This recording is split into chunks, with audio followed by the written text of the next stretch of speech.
That's actually why people get married, you know, just so you know. Because this is built into marital vows. I'm not leaving. Ever, no matter what. It's like, okay, well that definitely puts a boundary around our arguments, right? Because I can't say every time you manifest one of your flaws, which you're likely to do just as often as me, well, enough of this. It's like, that's horrible, man. If your whole life is, well, every time you get out of line, I'm out of here. It's like, how the hell are you? First of all, you're not going to admit to ever doing anything wrong.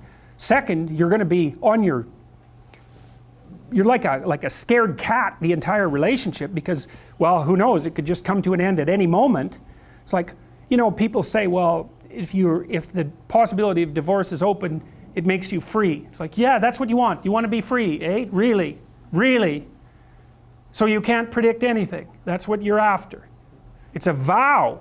And it says, look, I know that you're trouble. Me too. So we won't leave, no matter what happens. Well, that's a hell of a vow, but that's why it's a vow, right? That's why you take it in front of a bunch of people. That's why it's supposed to be a sacred act. It's like, what's the alternative? What's the alternative? Everything is mutable and changeable at any moment. Well, go ahead, you live your life like that and see what you're like when you're 50. Jesus, it's dismal. 2 or 3 divorces, your family's fragmented, you've got no continuity of narrative. And it's not good for the kids, not by any stretch of the imagination. And so it's a form of voluntary enslavement, I suppose, but it's also equivalent to the adoption of a responsibility. And there's more to it than that. If you can't run away, then you can solve your problems. Because it might be, okay, well, I'm stuck with you. So how about we fix things? Because the alternative is we're going to be in a boxing match for the next 40 years. That's the alternative. So, and you think you're going to fix problems without something like that hanging over your head? There isn't a chance. You'll just avoid them because that's what people do. It's really hard to solve problems, especially in a relationship.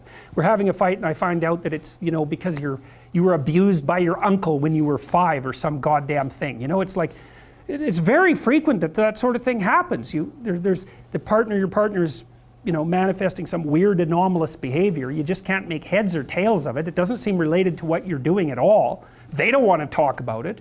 And so as soon as you bring it up, they get mad. And then you bring it up again, they even get madder and they tell you that you're not going to talk about that or they're going to leave.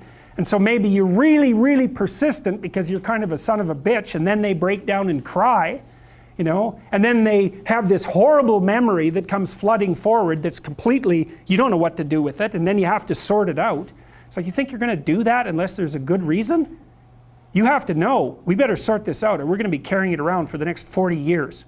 That maybe is enough motivation so you'll actually try hard to solve a problem. It's a lot easier to say, well, sorry, we're not going there. But then, good, you'll have it every day, every goddamn day for the rest of your life.